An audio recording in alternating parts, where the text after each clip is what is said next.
اور بندے ناقص ہیں، کمزور ہیں، کم قدرت والے ہیں۔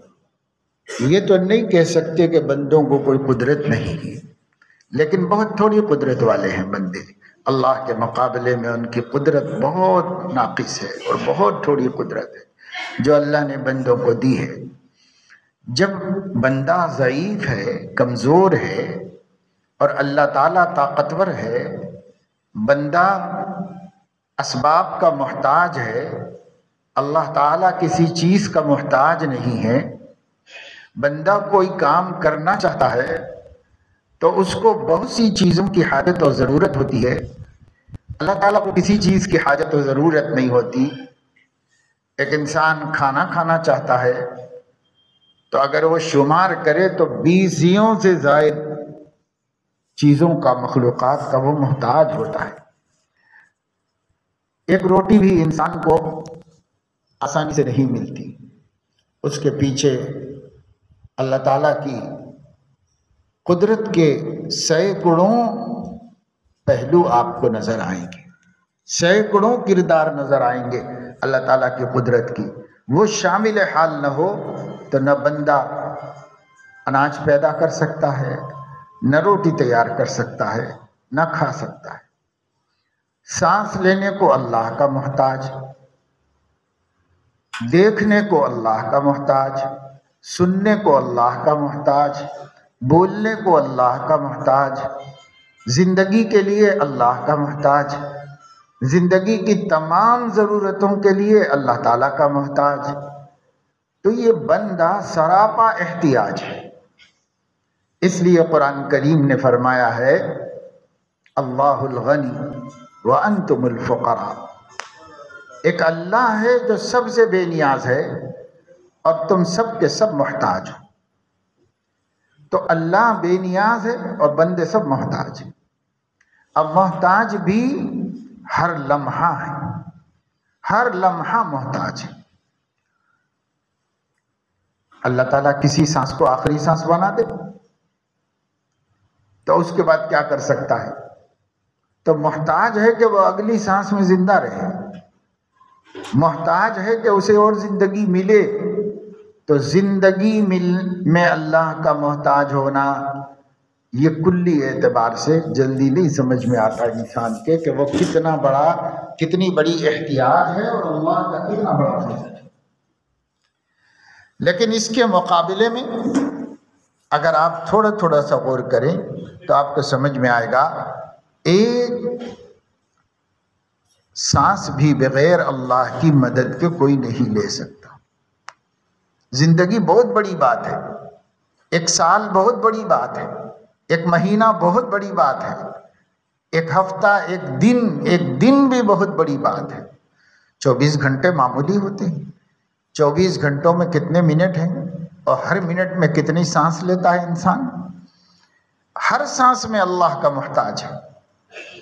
اگر اس نے مدد کی تو اگلی سانس لے گا، اور اگر اس نے مدد نہیں کی تو یہیں پر اس کی زندگی کا اختتام ہو جائے گا، زندگی ختم ہو جائے گی۔ تو محتاجی کو دیکھو، محتاجی کو غور کرو کہ کتنی محتاجی ہے ہماری۔ ہم کھانے کے لیے اللہ کے محتاج ہیں، کھا لیں تو ہضم ہونے کے لیے اللہ کے محتاج ہیں، ہضم ہو جائے تو اس کے ضائع نہ ہونے، خون بننے کے لیے اللہ کے محتاج ہیں۔ پھر خون بن جائے تو جو اس کا فضلہ ہے، جو اس کا بیکار کچرا ہے، اس کے نکل جانے کے لیے اللہ کے محتاج ہے۔ کون سی چیز ہے، کون سا لمحہ ہے، کون سا وقت ہے زندگی میں جب کہ وہ اللہ کا محتاج نہ ہو؟ کوئی لمحہ ایسا نہیں ہے زندگی کا، کوئی چیز ایسی نہیں ہے، کوئی پہلو ایسا نہیں ہے جس میں آدمی یہ کہے کہ اس کام کے لیے مجھے اللہ کی ضرورت نہیں ہے، میں خود ہی کر لے سکتا ہوں۔ ایسا کچھ بھی نہیں ہے۔ دنیا میں جو لوگ خدا کو نہیں مانتے اور بڑی بڑی ڈینگیں مارتے ہیں کہ خدا کوئی نہیں ہے اور خدا کی کوئی ضرورت نہیں ہے، ان لوگوں کا بھی حال یہ ہے کہ وہ ہر لمحہ اللہ کے محتاج ہیں، اور اللہ مدد کر رہا ہے تو جی رہے ہیں، ان کے پاس کوئی ایسی چیز نہیں ہے کہ اگر اللہ موت دینا چاہے تو وہ بچیں، ان کے پاس کوئی ایسی چیز نہیں ہے کہ اگر وہ مرنا چاہیں اور اللہ تعالیٰ نہیں مارنا چاہے تو وہ مر جائیں، ایسی کوئی چیز ان کے پاس نہیں۔ سب میں اللہ رب العزت کی قدرت ہے، طاقت ہے۔ ہاں اسباب ہے، اسباب میں اللہ نے اثر رکھا ہے اور اسباب کو لوگوں کے لیے مفید بنا دیا ہے، تو اسباب سے ہمارا کام بنتا ہے، تو یہ مطلب نہیں ہے کہ اسباب کی ضرورت ہے اور اللہ کی ضرورت نہیں، یہ مطلب نہیں ہے۔ اس لیے کہ وہ جو اسباب ہیں وہ بھی ہمیشہ کام نہیں بناتے، ہر کسی کا کام نہیں بناتے، کیونکہ اللہ تعالیٰ کی قدرت میں ہے، وہ چاہیں تو سبب سے نفع ہو اور وہ چاہیں تو سبب سے بھی نفع نہ ہو۔ بہتر سے بہتر تدبیر کیا اور ناکام ہو گیا، اور کبھی کوئی تدبیر نہیں کیا اور کامیاب ہو گیا، تو لوگ اسے کہتے ہیں اتفاق سے ایسا ہو گیا، قسمت سے ایسا ہو گیا۔ لیکن قسمت بھی کس کی ہے بھائی؟ قسمت بھی اللہ کی بنائی ہوئی ہے۔ وہ جو ہم کہتے ہیں قسمت قسمت، وہ قسمت کا نام اسلامی اصطلاح میں تقدیر الہی ہے، اس کو تقدیر الہی کہتے ہیں۔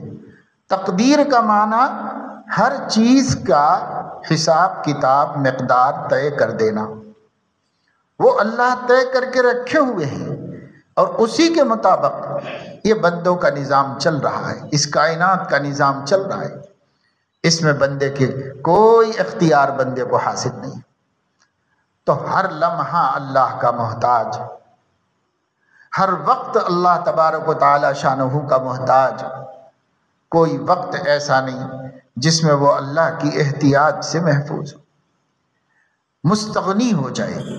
اس لیے فرمایا اللہ الغنی وانتم الفقراء، اللہ تعالیٰ بے نیاز ہے، وہ تمہارا محتاج نہیں، لیکن تم سب اللہ کے محتاج ہو، تم سب کو اللہ کی ضرورت ہے۔ سورج کو چمکنے کے لیے اللہ کی ضرورت ہے، چاند کو دمکنے کے لیے اللہ کی ضرورت ہے، درختوں کو اگنے کے لیے اللہ کی ضرورت ہے، اور اگے ہوئے درختوں کو پھلدار ہونے کے لیے اللہ کی ضرورت ہے، آسمان کو تھمے رہنے کے لیے اللہ کی ضرورت ہے، زمین کو اپنے اوپر آبادیاں قائم رکھنے کے لیے اللہ کی ضرورت ہے۔ کون سی چیز ہے جو اللہ کی ضرورت نہیں؟ فرشتے بھی اللہ کے محتاج ہیں، جنات بھی اللہ کے محتاج ہیں، انسان بھی اللہ کے محتاج ہیں، انسانوں کے اندر بڑی سے بڑی طاقت رکھنے والے بھی اللہ کے محتاج ہیں، بادشاہ ہے تو اللہ کا محتاج ہے، پہلوان ہے تو اللہ کا محتاج ہے، کمزور اور غریب ہے تو اللہ کا محتاج ہے، صحت مند بھی اللہ کا محتاج ہے، بیمار بھی اللہ کا محتاج ہے، مالدار بھی اللہ کا محتاج ہے، محتاج بھی اللہ کا محتاج ہے، سب اللہ کے محتاج ہیں۔ کوئی چیز ایسی نہیں ہے جو اللہ کی ضرورت نہیں رکھتی ہو کہ اس کے بغیر بھی جی جائے گی اور اس کے بغیر بھی اپنا کام کر سکے گی، کوئی چیز نہیں۔ اسی وجہ سے وَإِن مِّن شَيْءٍ إِلَّا يُسَبِّحُ بِحَمْدِهِ، کوئی شے کائنات کی ایسی نہیں جو اللہ کی تسبیح نہ کرتی ہو، کوئی شے ایسی نہیں۔ وَإِن مِّن شَيْءٍ إِلَّا يُسَبِّحُ بِحَمْدِهِ وَلَكِن لَّا تَفْقَهُونَ تَسْبِيحَهُمْ، تم سمجھ نہیں پاتے، الگ بات ہے، لیکن کوئی شے ایسی نہیں جو اللہ کی تسبیح نہ کرتی ہو۔ سب کہتے ہیں سبحان اللہ، کیوں کہتے ہیں؟ وہ محتاج ہیں، اس لیے کہتے ہیں یا اللہ ہم اپنے سے کوئی وجود نہیں رکھتے، آپ عیبوں سے پاک ہیں، آپ ہمارے پالنے والے ہیں، آپ ہمارے سنبھالنے والے ہیں۔ تو میرے عزیز و دوستو، جب ہم اس اعتبار سے غور کرتے ہیں تو ہمیں پتہ چلتا ہے کہ ہم پر اللہ کے اتنے احسانات ہیں کہ ہم اس کے احسانات سے کبھی سبکدوش نہیں ہو سکتے، کوئی بھی نہیں ہو سکتا۔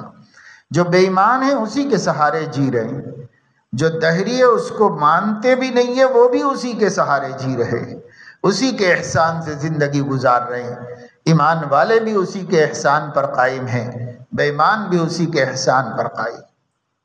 اس لیے قرآن کریم میں اللہ رب العزت نے بار بار فرمایا، کوئی مانے نہ مانے، حقیقت تو یہ ہے،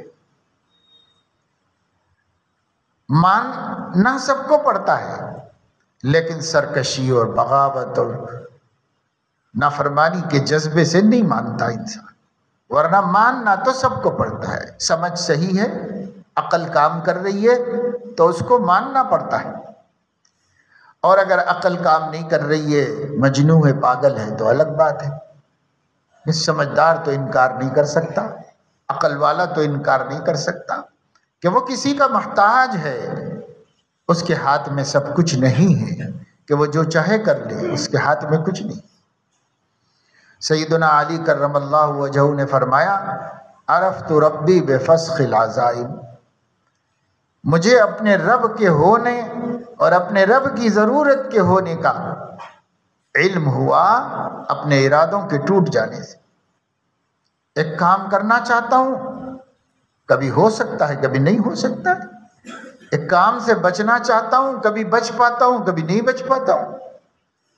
ایک خواہش ہے، دل میں آئی اور پوری ہو گئی، اور ایک خواہش ہے کہ برسوں سے اس کے انتظار میں ہے، نہیں پوری ہوتی۔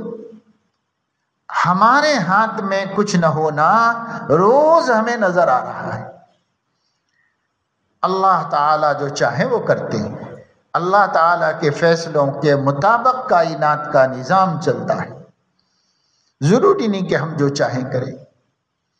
ہاں، ہمیں ایک اختیار حاصل ہے، اس اختیار کے استعمال کے ہم پابند کر دیے گئے ہیں، ہمیں اچھے کاموں کے لیے اچھے اسباب اختیار کرنا چاہیے۔ جب آپ کی سمجھ میں آئے گا کہ میں ہر وقت اللہ کا محتاج ہوں اور اللہ کا میرے اوپر احسان ہے، تو جو احسان شناس ہوگا، جس کی طبیعت کے اندر شرافت ہوگی، وہ اپنے محسن کو ہمیشہ پہچانے گا، محسن کو یاد رکھے گا۔ لوگ جو شریف المزاج ہوتے ہیں، سلیم الطبع ہوتے ہیں، دنیا میں معمولی احسانات کرنے، وقت پہ کام آ جانے والے، زندگی بھر کے ایک واقعے کو زندگی بھر یاد رکھ کر اس کے شکر گزار رہتے ہیں، اس کو دعائیں دیتے ہیں، اب کہتے ہیں کہ فلاں بندے نے بھائی واقعی میری وقت پر مدد فرمائی، فلاں ساتھی نے میرا بہت وقت پہ کام دیا، اللہ اس کا بھلا کرے، اللہ اس کو خوش رکھے۔ جب بھی یاد آتا ہے جی خوش ہوتا ہے، احسان مندی کا مظاہرہ کرتا ہے۔ لیکن جس کے ہر لمحہ محتاج ہیں اور جس کا احسان سے ہم اپنی زندگی کا ایک سیکنڈ بھی خالی نہیں بتا سکتے، اس کے بارے میں کیا شکر ادا کرتے ہیں، اس کو کتنا یاد رکھتے ہیں، اس کا احسان کتنا مانتے ہیں، اور کتنا اس سے کہتے ہیں کہ اللہ آپ نے بہت بر وقت میری مدد فرمائی، میں آپ کا شکر گزار ہوں۔ ہر وقت اللہ کی مدد ہے، ہم محتاج ہیں وہ دے رہا ہے، ہم محتاج ہیں وہ عطا کر رہا ہے، اور کوئی لمحہ بھی ایسا نہیں۔ ہاں، کبھی ہماری خواہش پوری ہونے میں تاخیر ہو گئی تو ہم شکایت تو کرتے ہیں، لیکن جو کروڑوں کروڑ انگنت بے حساب انعامات فرما رہا ہے، اس کے شکر کی طرف دھیان نہیں دیتے، توجہ نہیں کرتے۔ بہت سے بہت اپنی راحت، اپنے آرام، اپنی خواہش کے پورے ہونے پر ہمیں اللہ کا شکر ہے، الحمدللہ، اللہ کا احسان ہے، یہ کہتے، لیکن جن نعمتوں کی طرف دھیان ہی نہیں گیا اور جو احسانات کو آپ نے شمار بھی نہیں کیا، اس کا شکر کیسے ادا کریں گے؟ اس کا شکر بھی تو ہمارے ذمہ ہے، لازم۔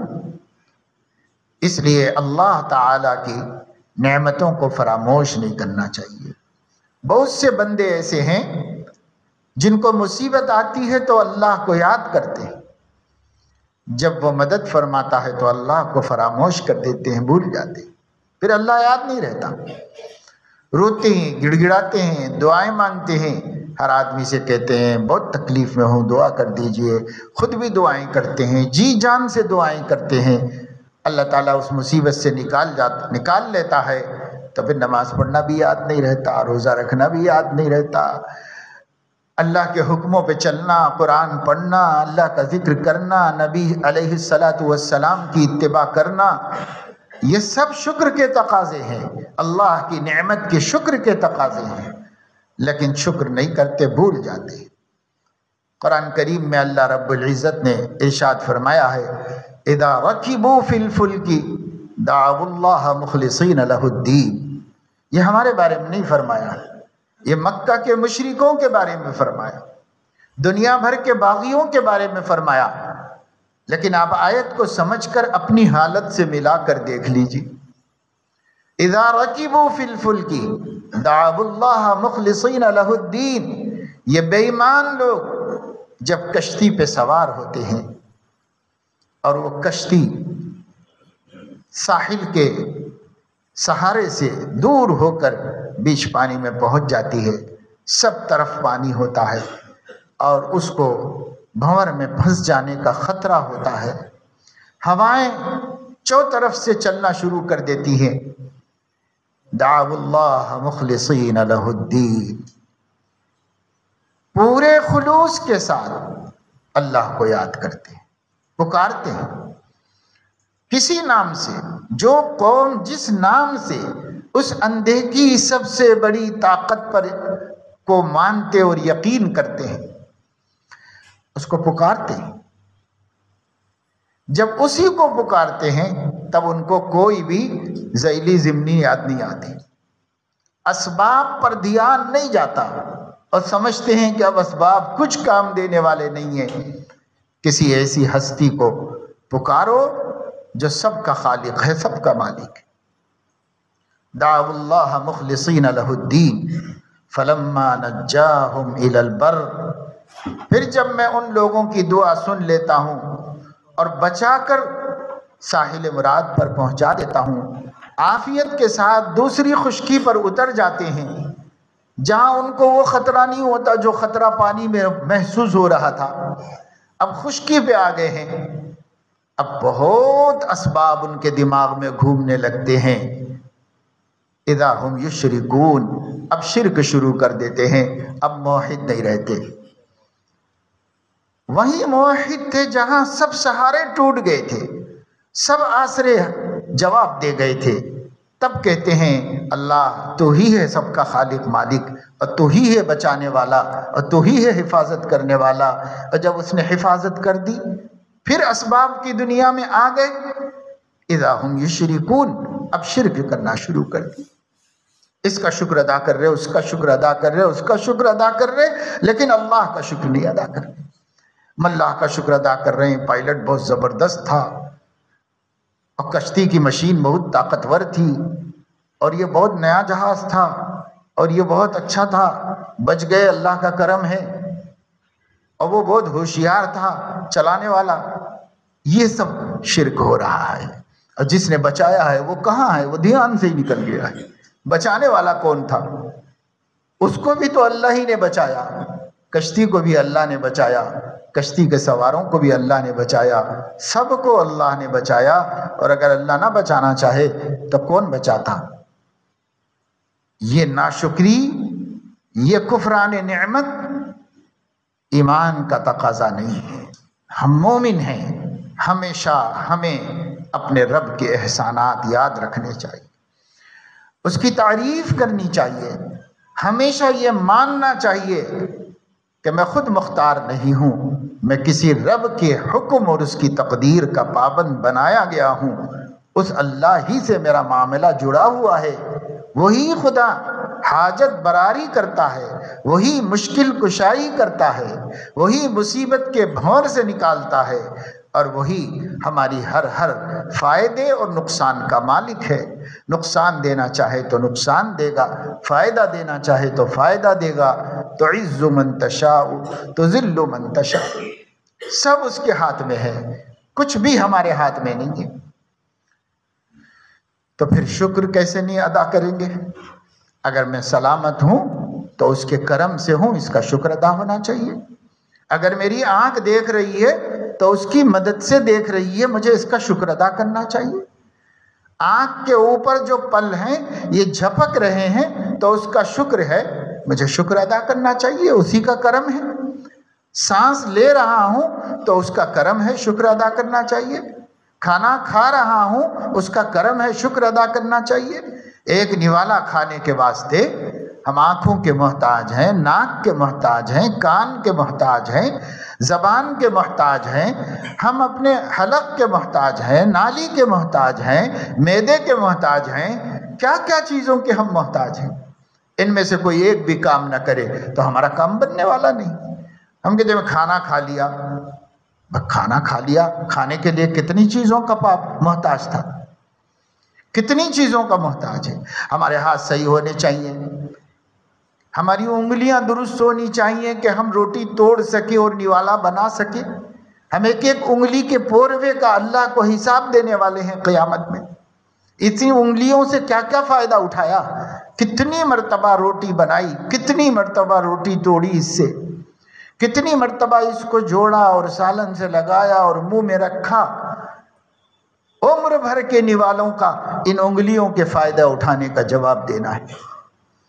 ثم لتسألن یومئذ عن النعیم، تم پوچھے جاؤ گے ضرور ہر نعمت کے بارے میں، ہر نعمت کے بارے میں پوچھے جاؤ گے۔ ہماری انگلیاں سلامت نہیں ہیں تو ہم نوالا بھی نہیں توڑ سکتے، روٹی بھی نہیں توڑ سکتے ہاتھ سے اگر ہماری انگلیاں سلامت نہیں۔ یہ ہماری انگلیوں کے سلامت ہونے کے محتاج، رگوں میں طاقت ہونے کے محتاج، ان انگلیوں کے فنکشن کے محتاج کہ یہ کام کر سکیں، غیر اختیاری طور پہ کر رہے ہیں۔ دھیان میں آیا کہ صاحب یہ کام کرنا ہے تو انگلیاں، رگیں، خون سب غیر اختیاری طور پر فنکشن کر رہے ہیں۔ ایک ایک چیز جب نہیں ہوتی ہے نا تب اس کی حقیقت سمجھ میں آتی ہے۔ النعمت اذا فقدت عرفت، نعمت جب چھین جاتی ہے تو اس کی حقیقت پہچانی جاتی ہے، ایک ایک نعمت کی حقیقت پہچانی جاتی ہے۔ نہیں، آدمی اپنی زندگی میں غور کرے، جو ماشاءاللہ سے بالکل صحت سلامت ہے اس کو جلدی سمجھ میں نہیں آئے گا۔ جو لوگ کچھ آزار میں مبتلا ہو گئے ہیں انہیں سمجھ میں آئے گا کہ کس آسانی سے پہلے کام ہوتا تھا، اب کتنی مشکل سے کام ہو رہا ہے۔ پہلے خود ہی کر لیتے تھے، اب کسی کے سہارے کی ضرورت پڑ جاتی ہے۔ تب سمجھ میں آتا ہے یہ نعمت اللہ کی، کتنی بڑی نعمت میرے ساتھ تھی، کتنی بڑی نعمت اللہ تعالیٰ کی۔ ہماری انگلیوں کا صحیح ہونا، ان کا صحیح طریقے پر ورک کرنا، سروس دینا، کتنا بڑا اللہ کا احسان ہے، کتنا بڑا احسان ہے۔ پھر ہم نے ان کو جوڑا موڑا، اس سے روٹی توڑی، اس کو توڑنے کے بعد نوالا بنایا، تو پھر ہماری کوہنیوں کا، ہمارے بازو کا بھی فنکشن کرنا ضروری ہے، کام کرنا ضروری ہے۔ اس لیے کہ وہاں تو توڑ لیں گے، وہ اٹھائیں گے کیسے؟ اس کو اٹھا کے منہ میں کیسے رکھیں گے؟ ہماری کوہنی صحیح کام کر رہی ہے، بازو صحیح کام کر رہا ہے، ہر جوڑ اپنی جگہ پر ٹھیک ہے، رگیں بالکل کام کر رہی ہیں، سکڑ نہیں گئی ہیں، خون خشک نہیں ہو گیا ہے، تب جا کر آپ نے اس کو اٹھایا۔ ورنہ اٹھاتے بھی کیسے؟ نیچے سے پلیٹ میں سے منہ تک کیسے اٹھاتے اس کو؟ یہ سارے کام اللہ کی قدرت سے جسم کر رہا ہے، ہمارا ہاتھ کر رہا ہے، تب نہ ہم نے اس کو اٹھایا۔ اٹھائے تو ہمارے جبڑے مضبوط ہونے چاہیے، منہ کھلنا چاہیے۔ لقوہ مارتا ہے، فالج کا اٹیک ہوتا ہے، منہ نہیں کھلتا، ابھی کھلتا ہے۔ جیسے ہمارا نوالا اٹھ رہا ہے ادھر منہ بھی کھل رہا ہے، ایٹومیٹک۔ کون کر رہا ہے یہ سب؟ ہمارے ساتھ احسان۔ ہم نے اس منہ کے اندر اٹھا کے اس کو رکھا، رکھنے کو رکھ تو دیا، لیکن دانت بھی تو ہونے چاہیے چبانے کے لیے۔ جس کے دانت نہیں ہیں اس سے پوچھو کتنی تکلیف ہو رہی ہے، اسے لکوڈ نگلتے رہنا پڑتا ہے صرف۔ وہ اپنی خوشی سے روٹی نہیں کھا سکتا، بوٹی نہیں چبا سکتا۔ کیوں؟ دانت کام نہیں کر رہے ہیں، ڈھیلے بھی ہو جائیں تو کام نہیں۔ اور ایک بزرگ نے فرمایا کہ ذرا دانتوں کا بھی نظام دیکھو، اللہ کی قدرت کتنی بڑی ہے۔ دانت اتنا سخت ہے کہ ہڈی چبا لیتا ہے، لیکن وہ دانت جس مسوڑے کے اندر لگا ہوا ہے وہ مسوڑا ہڈی کا بوٹی بھی نہیں چبا سکتا۔ آپ دیکھیں جو لوگ بوڑھے ہیں، دانت نکل گئے، اب مسوڑے تو ہیں ان کے، لیکن ان مسوڑوں سے وہ کھا سکتے ہیں، روٹی نہیں چبا سکتے، بوٹی نہیں چبا سکتے، کچھ بھی نہیں کر سکتے ان مسوڑوں سے۔ پرانی بوڑھی عورتیں ہوتی ہیں، پان وان کھاتی ہیں تو اسے بھی جو ہے کوٹ کے اور اس کو جو ہے صفوف بنا کے باریک بنا کے اپنی عادت پوری کرتے ہیں۔ ان کو کھانا دینے کے لیے کیا کرتے ہیں بھائی؟ بچے سب کھا رہے ہیں اور ان کے لیے ماں کے لیے خوب نرم کر کے گلا کے بھگا کے جوڑ کے تاکہ وہ منہ میں رکھے۔ دانت نہیں ہے منہ میں، تو دانت اتنا سخت کہ ہڈی بھی چبا لے، اور جس میں اللہ نے دانتوں کو سیٹ کیا ہے وہ مسوڑے اتنے نرم کہ ان سے روٹی بھی نہیں چبائی جا سکتی، اور اللہ اسی سے کام لے رہا ہے، اسی میں جمع کے کام لے رہا ہے اللہ رب العزت۔ کتنی بڑی قدرت اللہ کی طاقت ہے جو ہمارے لیے بنائی اللہ رب العزت نے۔ پھر دانتوں نے چبا لیا تو کیا ان کے چبانے سے کام ہو گیا؟ جو چیز بھی ہم چباتے ہیں چبانے کی ہوتی ہے، وہ روٹی ہوتی ہے، روٹی میں سختی ہوتی ہے، اس کے اندر نرمی نہیں ہوتی، وہ چبھ سکتی ہے ہمارے منہ کے اندر۔ اللہ تبارک و تعالی شانہ نے ہمارے حلق میں دو ایسے عضو بنا دیے ہیں جو مسلسل ایک چکنائی لیا ہوا لیسدار مادہ پیدا کرتے رہتے ہیں، اور وہ ہمیشہ منہ میں آتا رہتا ہے، جس کو ہم تھوک کہتے ہیں، عربی میں اس کو لعاب کہتے ہیں۔ یہ لعاب جو ہے خود پیدا ہوتا رہتا ہے اور منہ میں پھیلتا رہتا ہے زبان کے ذریعے ادھر سے ادھر سے، ورنہ تو منہ خشک ہو جائے گا، اور جب خشک ہو جائے گا تو کسی کام کے قابل نہیں رہے گا، بولنے کے بھی قابل نہیں رہے گا، کھانے کے بھی قابل نہیں رہے گا۔ لیکن ایک پانی ہے چکنائی لیا ہوا جو منہ میں چل رہا ہے، مسلسل چل رہا ہے، مسلسل چل رہا ہے، اور اس پانی کے پیداوار بڑھ جاتی ہے جب آپ نوالا چبانا شروع کر دیں، تو وہ اسپرے کرتا ہے ہمارے روٹی کے اوپر تاکہ وہ روٹی میں نرمی پیدا ہو جائے، اور وہ چبنے کے بعد اتنی چکنی ہو جائے کہ ایک چھوٹی سی نالی کے ساتھ نیچے چلا جا سکے، نوالا اتنا چکنا ہو جائے۔ ہم محتاج ہیں ان سب چیزوں کے۔ اگر یہ فنکشن کرنا چھوڑ دے وہ فوارہ جس سے اللہ رب العزت اسپرے کرتے ہیں، تو ہم روٹی نہیں کھا سکتے، ہمارا حلق خشک ہو جائے گا، ہماری آنتیں چھل جائیں گی، ہم نہیں کھا سکتے اس کو۔ وہ اللہ کا نظام ہے کہ اللہ نے ہمیں نعمت دی ہوئی، کبھی ہم نے اس کا بھی شکریہ ادا کیا؟ کب سے کھا رہے ہیں لیکن کبھی اس کا شکریہ ادا کیا اللہ رب العزت کا کہ آپ کے اس نظام کی وجہ سے ہم کھا پائے، ورنہ کہاں کھا پاتے۔ ہاں، اگر کسی کا اللہ تعالیٰ یہ پانی خشک کر دے، یہ عضو کام کرنا چھوڑ دے، اس کا حلق تر نہیں ہو رہا ہے خود سے، اور اس کے نوالے کے اوپر اللہ تعالیٰ یہ قدرتی اسپرے نہیں کر رہے ہیں، اور وہ اسپرے بھی ایسا ہے گلا دینے والا، ہضم کرا دینے والا۔ یہی وجہ ہے کہ آپ دیکھیں گے کہ اگر آپ نے اپنا جھوٹا ہاتھ جس میں آپ کے منہ کا لعاب لگ گیا ہے سالن میں لگا دیں، کھانے میں لگا دیں، تو وہ سڑ جائے گا، وہ تھوڑی دیر رہے گا، زیادہ دیر نہیں رہ سکے گا، کیونکہ اس لعاب میں اتنی سمیت ہے کہ اسے ہضم کرنے اور اسے گلا دینے کی ذمہ داری ہے، اس لیے وہ گلا دیتا ہے پیٹ میں جانے کے بعد۔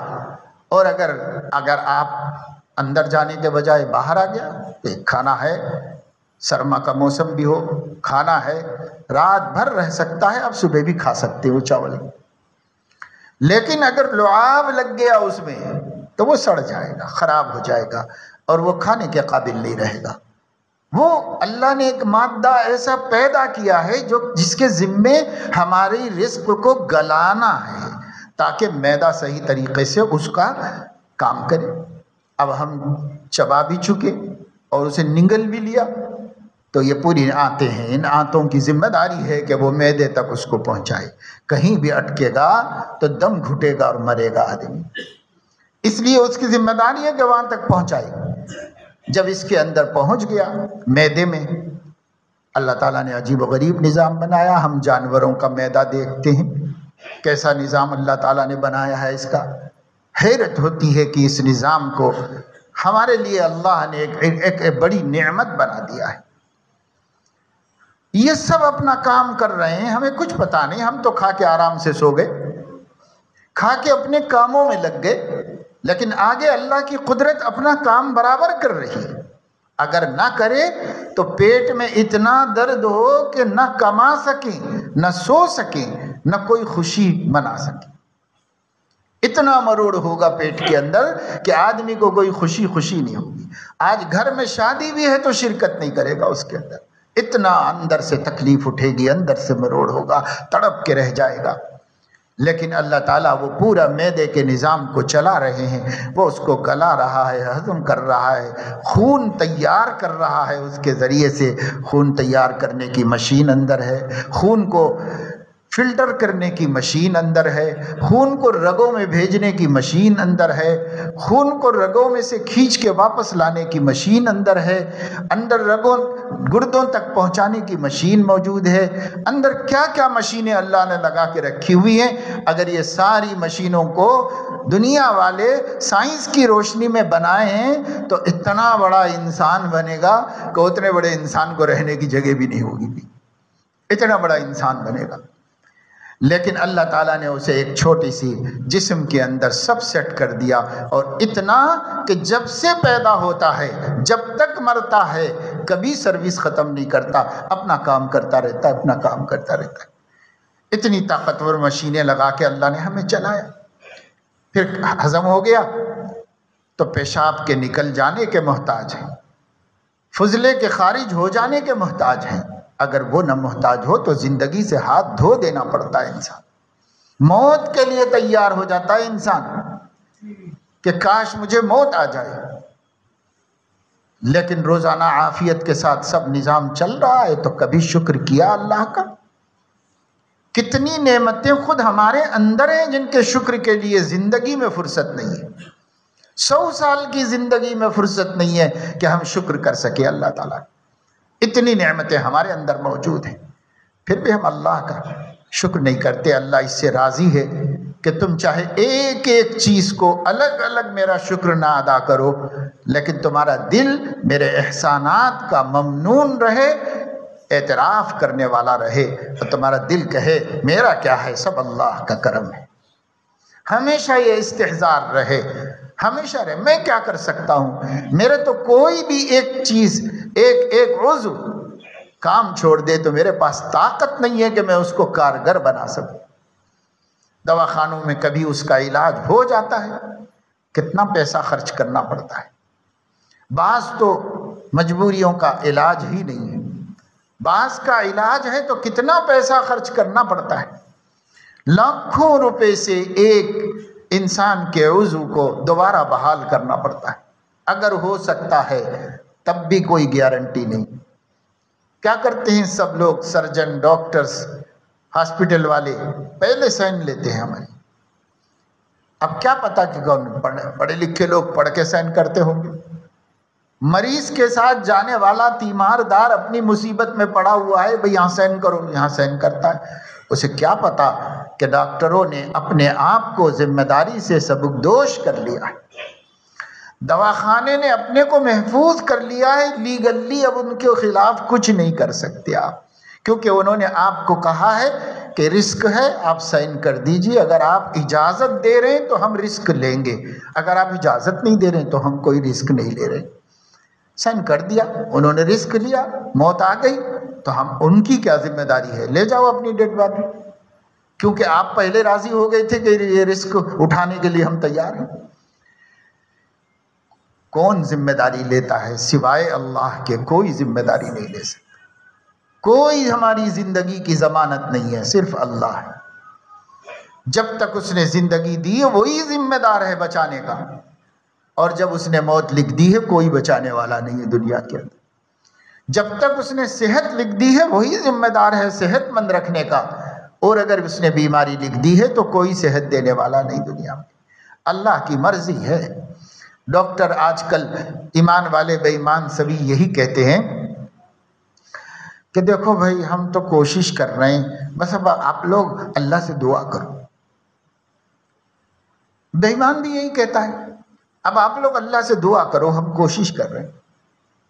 تبھی اس کا مطلب یہ ہوتا ہے کہ ان کے اختیار سے، ان کی طاقت سے، ان کی قدرت سے، ان کی علم سے، ان کی عقل سے مسئلہ باہر ہے، اور وہ مسئلہ اب ہمارے ہاتھ میں نہیں، پیدا کرنے والے کے ہاتھ میں۔ ہمارے ہاتھ میں کیا ہے؟ سب کی لمٹ ہے۔ خلق الانسان ضعیفا، سب کی لمٹ ہے، اور ان لمٹ طاقت کسی کی ہے تو صرف اللہ تبارک و تعالی شانہ کی، اس سے علاوہ کسی کی طاقت نہیں۔ اس لیے میرے دوستو، بزرگوں، بڑی ناقدریوں کے ساتھ ہم جی رہے ہیں، بڑی ناشکریوں کے ساتھ ہم جی رہے ہیں، ہر ایک کا احسان مانتے ہیں، ہر ایک کے معمولی معمولی احسانات کے شکر گزار ہیں، اسے یاد رکھے ہوئے ہیں، یاد کرتے ہیں۔ کبھی کا واقعہ، کبھی برسوں گزر گئے، پھر کبھی ذکر نکل گیا تو کہتے ہیں بھائی بیچارہ اللہ کے اس بندے نے میری بڑی مدد کی تھی، اللہ اس کا بھلا کرے، اس کا خوش رکھے، پتہ نہیں کہاں ہے دنیا میں، ہے نہیں معلوم، لیکن اللہ اس کا بھلا کرے، اللہ اس کو خوش رکھے۔ ایک معمولی سی مدد کہیں کر دی تھی آپ کی اس نے، اور جو ہر لمحہ، پوری زندگی کے ہر برس کا، ہر مہینے کا، ہر دن کا، ہر گھنٹے کا، ہر منٹ کا، ہر سیکنڈ، آپ اس کے احسانات کے بوجھ سے سبکدوش نہیں ہو سکتے۔ اس کو کتنا یاد رکھتے ہیں؟ اس کو تو ہم ایک نماز سے دوسری نماز تک بھی یاد نہیں رکھ پاتے۔ اللہ کو یاد رکھتے تو دوسری نماز پڑھتے، اللہ کو یاد رکھیں گے، اللہ آپ کے ذہن میں ہوگا، اللہ کا احسان آپ کے ذہن میں ہوگا، تو آپ کو عصر میں نماز پڑھنا یاد آئے گا۔ اللہ کا احسان ذہن میں ہوگا تو آج آپ مغرب بھی پڑھیں گے، اللہ کا احسان یاد ہوگا تو آج آپ عشاء بھی پڑھیں گے، کل فجر بھی پڑھیں گے، عمر بھر اللہ کی فرما برداری کریں گے، کیونکہ اس کے بغیر تو بھائی ہمارا ایک سیکنڈ بھی نہیں گزر سکتا، اس کے بغیر تو ہم محتاج ہیں۔ جو خدا کو اور اس کے احسان کو بھولا ہوا ہے، اس کو نماز پڑھنا مصیبت ہے۔ کتنے مسلمان نماز پڑھتے ہیں؟ جمعہ کی نماز ہے، آپ کو مسجدیں پھر بھی بھری ہوئی نظر آئیں گی، پھر اسی دن عصر میں اور آج کی گزری ہوئی فجر میں وہی مسلمان جو نمازی ہیں بس، اور جن کو جمعہ پڑھنا تھا ان کو کوئی اور نماز نہیں پڑھنا تھا۔ ایسا لگتا ہے کہ کچھ لوگوں پر اللہ نے 5 وقت کی نمازیں فرض کی ہیں، اور کچھ لوگوں پر ہفتے میں 1 نماز فرض کی، اور کچھ لوگوں پر جمعہ اور عید کی نماز سال میں 2 نمازیں فرض کی، بس ختم۔ ایسا لگ رہا ہے لیکن ایسا ہے تو نہیں۔ 5 صلوات افترضہن اللہ۔ یاد رکھو میرے دوستو، جو اللہ دینا جانتا ہے لینا بھی جانتا ہے، جو اللہ کو عطا کرنے کی قدرت ہے وہ اللہ کو چھیننے کی بھی قدرت ہے۔ وہ ہماری آنکھوں سے روشنی چھین سکتا ہے، وہ ہماری زبان سے گویائی چھین سکتا ہے، وہ ہمارا ہاضمے کی طاقت چھین سکتا ہے، وہ ہمارے پیروں پر فالج ڈال کر ہمیں شل کر دے سکتا ہے، ایک مجسمہ بنا دے سکتا ہے، اسٹیچو بنا دے سکتا ہے اللہ تعالیٰ۔ کتنے لوگ بستر پہ پڑے ہوئے ہیں، ہل بھی نہیں سکتے اپنی جگہ پر سے۔ کتنے لوگ بستر پہ پڑے ہوئے ہیں، کتنے لوگوں کے مرض ایسے ہیں کہ ان کے اندر پیشاب پاخانے کو جانے کی بھی طاقت نہیں، بستروں پہ پڑے ہوئے ہیں، مردے کی طرح ایک زندہ پڑا ہوا ہے، ہل بھی نہیں سکتا، کروٹ بھی نہیں لے سکتا، اٹھ کے بیٹھ بھی نہیں سکتا، لیٹ بھی نہیں سکتا، خود سے کھا بھی نہیں سکتا، پیشاب پاخانے کو بھی نہیں جا سکتا، کچھ بھی نہیں کر سکتا، ایک زندہ لاش پڑی ہوئی۔ ہم نہیں دیکھتے اپنی آنکھوں سے اللہ کے ایسے بندوں کو؟ اسی لیے بزرگوں نے فرمایا ہے کبھی کبھار ضرورت نہ ہو تب بھی کسی ہاسپٹل میں چلے جاؤ اور بیماروں کے پاس ایک چکر لگا کے آ جاؤ، مختلف وارڈز میں سے چلے جاؤ، جا کے بس خیر خیریت پوچھ لو لوگوں کہ کیسے ہو بھائی، اللہ تمہارا بھلا کرے، صحت دے، بس ایک راؤنڈ مار کے آؤ، دعا دینے کا ثواب حاصل کر لو، تاکہ آنکھیں دیکھیں کہ میرے اس بیماری سے میں محفوظ ہوں، اس بیماری سے میں محفوظ ہوں، اس بیماری سے میں محفوظ ہوں۔ کیسی کیسی عذر ہیں، کیسے کیسی حاجتیں ہیں، لوگ ہاسپٹل میں پڑے پیسہ خرچ کر کے اپنے کو اس حاجت سے بچانے کی کوشش کر رہے ہیں۔ مجھے تو نہیں ضرورت پڑی، اللہ تیرا کرم ہے، تیرا احسان ہے، میں تیری نافرمانی نہیں کروں گا، میں تیرا کوئی گناہ نہیں کروں گا، میں تیرے حبیب کو تکلیف نہیں پہنچاؤں گا، میں کبھی قرآن ناغہ نہیں کروں گا، میں کبھی ذکر سے محروم نہیں رہوں گا۔ اللہ تعالیٰ سے جب دیکھے گا مصیبت زدوں کو تو خدا یاد آئے گا، کیونکہ ہم غفلت کے ماحول میں جی رہے ہیں۔ کچھ کرو، کبھی کبھی قبرستان چلے جاؤ، چاہے ہمارے کوئی بھی نہ ہو وہاں پر، پھر بھی چلے جاؤ۔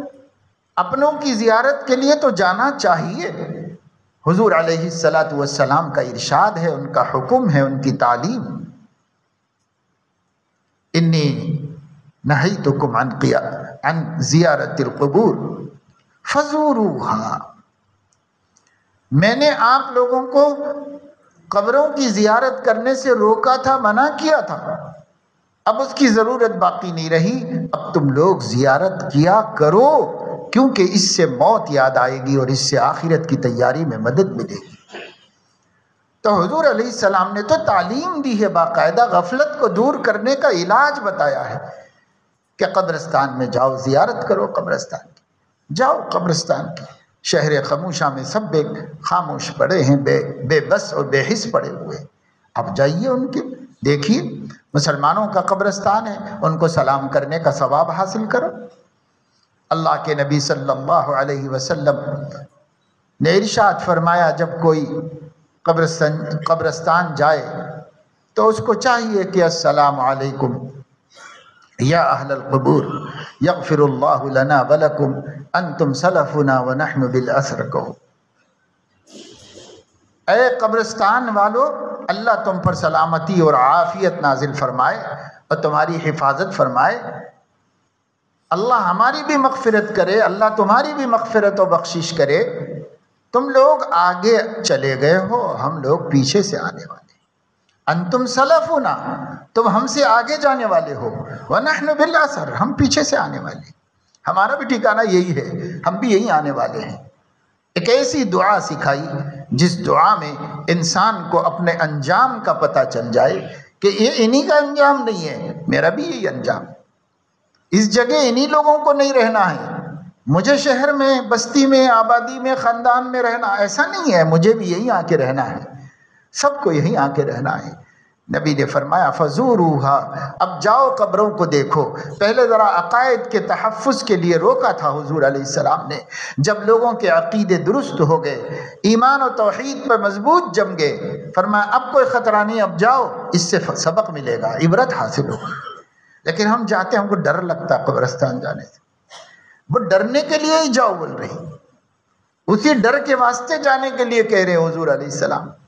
تو جاؤ، جا کے دیکھو، فنکشنوں میں جا رہے ہیں، شادیوں میں جا رہے ہیں، تقریبات میں جا رہے ہیں، پکنک کے لیے جا رہے ہیں، تفریح گاہوں میں جا رہے ہیں، کلبوں میں جا رہے ہیں، تھیٹروں میں جا رہے ہیں، کیا کیا مناظر نہیں دیکھ رہے ہیں۔ اپنا آخری منظر بھی تو دیکھ لو بھائی، اپنا آخری منظر بھی تو دیکھو، روز جا کے دیکھو، تاکہ ان منظروں سے نفرت ہو جائے اور اس منظر کی فکر ہو جائے۔ لیکن نہیں جانے تھے، ہفتے میں ایک دن تو جاؤ، کبھی کبھار تو جاؤ قبرستان، فرصت نہیں، زندگی میں موت کی تیاری کی فرصت نہیں، تو یہ زندگی پر تف ہے، کائے کے لیے زندگی ہے؟ یہ زندگی آخرت بنانے کے لیے دی گئی ہے۔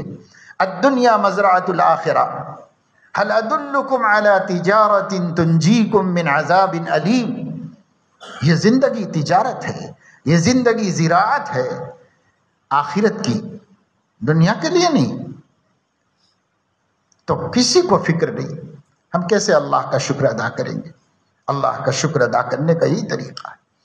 نبی پاک صلی اللہ تعالی علیہ وسلم نے صحابہ کرام کو بنی اسرائیل کا ایک واقعہ سنایا، مشہور ہے، بہت سو کو نہیں بھی معلوم ہوگا، بہت سو کو معلوم بھی ہوگا، صحیح بخاری میں موجود ہے۔ امام بخاری نے اپنی اعلیٰ ترین سند کے ساتھ حضور علیہ السلام کا سنایا ہوا یہ واقعہ اپنی جامع میں جمع کیا، لکھا، نقل کیا ہے۔ اللہ رب العزت نے کچھ بندوں کا امتحان لینا چاہا، تو جبرائیل علیہ السلام کو بنی اسرائیل کے یعنی ہم سے پہلی امت کے ایک کوڑھی کے پاس اور ایک گنجے کے پاس اور ایک اندھے کے پاس بھیجا۔ مقدر سے وہ کوڑھی ہو گیا تھا، جذام کا مریض، جسم کٹ کٹ کے گرتا ہے خون فاسد ہو جانے کی وجہ سے، سب نفرت کرتے ہیں، بستی کے باہر لے جا کے کوڑ میں ڈال دیتے ہیں اس کو۔ گنجا جس کے سر میں بال ہی نہیں ہے، وہ کتنا بھی حسین ہو، اگر اللہ تعالیٰ نے حسن کے جتنے اسباب بنائے ایک بھی نہیں ہوگا تو وہ حسین لگے گا نہیں۔ بال سر میں نہیں ہے تو حسین نہیں لگے گا، اور بال چہرے پہ نہیں ہے تو بھی مرد حسین نہیں لگے گا۔ اللہ نے جس کو جو حسن دیا ہے وہ اس کا حسن ہے، جس کو اللہ نے جیسے حسین بنایا، عورت کو بے ریش حسین بنایا تو وہ اس میں اچھی لگتی ہے، کسی کے بال نکل آئے عورت کے تو سارے لوگ نفرت کریں گے، جنات بھوت نہیں سمجھیں گے اس کو۔ مرد کو اللہ نے باریش حسین بنایا ہے، کیونکہ حسن ہمارے نبی کا معیار ہے، اور ہمارے نبی کے حسن میں داڑھی بھی تھی، اس لیے معیار وہی حسن ہے، چاہے کسی کو سمجھ میں آئے چاہے کسی کو نہ سمجھ میں آئے، لیکن حسن وہی ہے جو نبی پاک صلی اللہ علیہ وسلم کو اللہ نے عطا فرمایا تھا۔ تو آئے جبرائیل علیہ السلام، کوڑھی سے کہنے لگے بھئی تو کیا چاہ رہا؟ تو کہتے بس ایک آرزو ہے کہ یہ میرا مرض ختم ہو جائے، لوگ نفرت کرتے ہیں مجھ سے، میں بھی لوگوں میں گھل مل کے رہ سکوں، صحت مند ہو جاؤں، میری جلد درست ہو جائے۔ تو حضرت جبرائیل نے اس کے جسم پر ہاتھ پھیر دیا، اس کا مرض اسی وقت ختم ہو گیا، کیونکہ اللہ کو ختم کرنا تھا، اللہ جب چاہے کرے، آنے واحد میں کر دیں، اللہ کے حکم سے آئے تھے جبرائیل علیہ السلام، بس جیسے ہاتھ پھیرا ایک دم سر سے پیر تک صحیح ہو گیا، صحت یاب ہو گیا، بہت خوش ہوا، بہت خوش ہوا۔ انہوں نے پوچھا مال کیا چاہتے ہو؟ کہا اونٹ چاہتا ہوں، اونٹ بہت پسند ہے مجھے۔ ایک گاو اونٹ جبرائیل نے اللہ کے حکم سے قدرت سے اس کو دے دی۔ جو گابھن ہے 10 مہینے کے بعد اونٹنی جنتی ہے،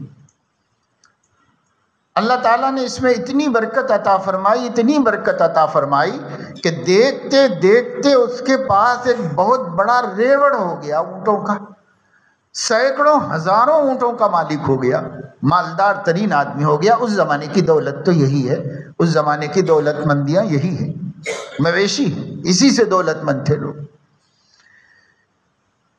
اور گنجے کے پاس گئے، کیا چاہتے ہو بھائی؟ کچھ نہیں بھائی، سر میں بال آ جائیں میرے، سب لوگ بری نظر سے دیکھتے ہیں، گھن کرتے ہیں مجھ سے، سر میں بال آ جائیں بس اتنا ہی چاہتا ہوں اور کچھ بھی نہیں چاہتا میں۔ انہوں نے سر میں ہاتھ پھیرا تو اس کے بال خوبصورت سے اس کے جس سر میں جم گئے۔ کہنے لگے مال کیا چاہیے تجھے؟ کہا مجھے گائے بیل بہت پسند ہے۔ اس نے ایک گابھن دے دی گائے، اس کے ذریعے سے بچے ہوئے، پھر بچوں سے بچے ہوئے، ہوتے رہے، چند برسوں میں سینکڑوں ہزاروں مویشیوں کا مالک ہو گیا، مالدار ترین آدمی ہو گیا، کھا رہا ہے، پی رہا ہے، مزے کر رہا ہے، مستی کر رہا ہے۔ اندھے کے پاس آئے، کہنے لگے تجھے کیا چاہیے بھائی؟ اس نے کہا اندھا کیا چاہتا ہے؟ 2 آنکھیں، مجھے نظر نہیں آتا، مجھے بھی نظر آئے، میں بھی دیکھوں اللہ کی قدرت، اللہ کے کائنات کو، میں بھی دیکھ سکوں، اپنے بچوں کو دیکھ سکوں، اپنی بیوی کو دیکھ سکوں۔ انہوں نے آنکھوں پہ ہاتھ پھیرا، بینا ہو گیا، چاروں طبق روشن ہو گئے۔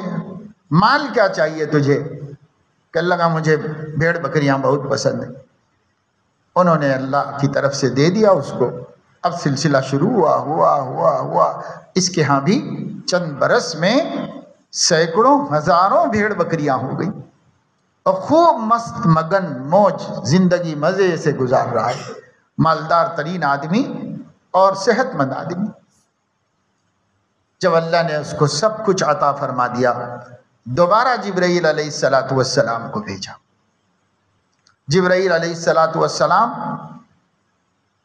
اس کوڑھی کے پاس آئے، ملاقات کی، ایک انسان کی صورت میں آئے، کہنے لگے بھائی اللہ نے تو تمہیں ماشاءاللہ بہت صحت مند بنایا ہے، طاقتور بنایا ہے، اتنا مال دیا ہے، ایک مسافر راستہ بھٹکا ہوا ہے، ایک اونٹ دے دو تاکہ اپنی منزل پر پہنچ جاؤ، اللہ نے تمہیں اتنے اونٹ دیے ہیں، ایک اونٹ مسافر کو دے دو، دعا مل جائے گی تمہیں۔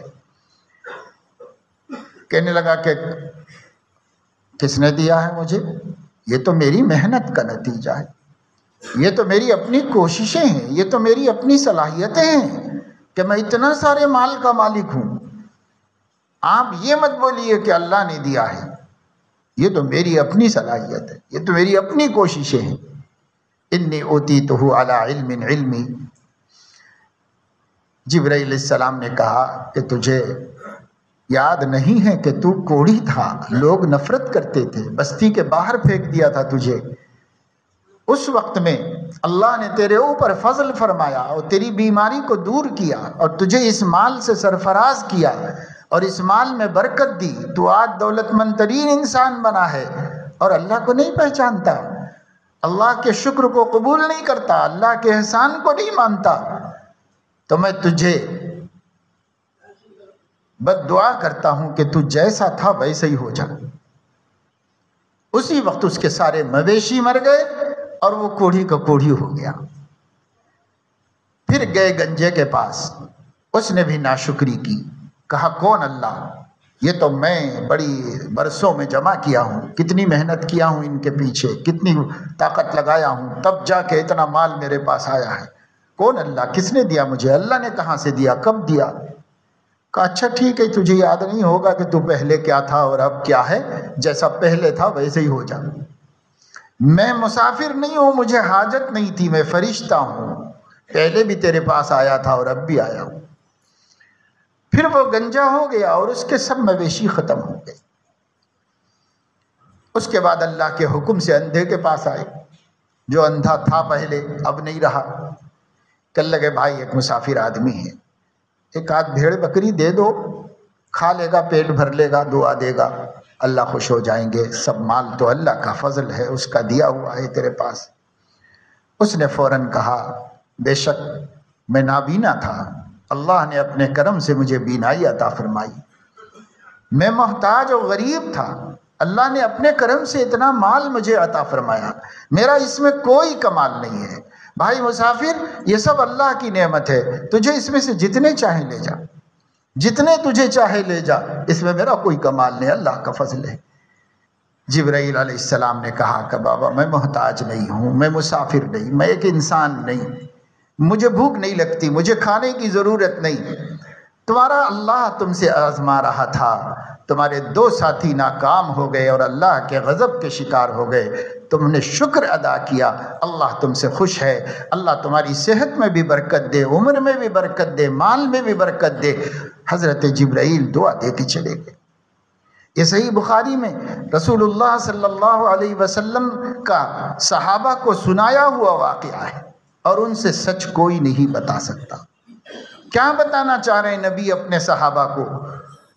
کہ میرے امتیوں شکر گزار بندے بنو، دینے والے کو فراموش مت کرو، تمہارا کوئی کمال نہیں ہے، اللہ کے غیر کو کسی کو ایک آنکھ کے پلک کا بال بھی دینے کی طاقت نہیں، غیر اللہ کو ایک ذرہ پیدا کرنے کی طاقت نہیں ہے، ایک چینٹی بنانے کی طاقت نہیں ہے، ایک دانہ پیدا کرنے کی طاقت نہیں ہے، جو کچھ ہے سب اللہ کی عطا ہے، اللہ کی دین ہے، اللہ کا ہے، جو تمہارے پاس ہے اللہ کا ہے۔ ما بکم من نعمت فمن اللہ، تمہارے پاس جو بھی نعمت ہے ذات کے اندر اور ذات کے باہر سب اللہ کی طرف سے ہے۔ ثم اذا مسکم الضر فالیہ تجأرون، پھر تم کو کوئی تکلیف پہنچتی ہے تو تم اسی کی شان میں گستاخی کرتے ہو، اتنی نعمتوں کو چھوڑ کر اس تکلیف کو دیکھتے ہو، کروڑوں نعمتوں کو چھوڑ کر اس مصیبت کو دیکھتے ہو اور خدا کی شکایت کرتے ہو اور خدا کی شان میں گستاخی کرتے ہو۔ قرآن نے ہمارے حال آئینے کی طرح سامنے رکھ دیا ہے، لیکن بد نصیبی ہے کہ ہم قرآن تک نہیں پہنچ سکے اور قرآن کو سمجھ نہیں سکے اور اس کو جان نہیں سکے۔ اللہ تعالی ہمیں توفیق دے کہ ہم ناشکر بندے نہ بنیں، خدا فراموش نہ بنے، خود فراموش نہ بنے، احسان ناشناس نہ بنے، ہم اللہ تعالیٰ کے شریف اور نہایت سعادت مند بندے بنے۔ کمینہ بندہ بننے سے اللہ ہماری حفاظت فرمائے اور ہم سب کو بچائے۔ آمین وآخر دعوانا الحمدللہ۔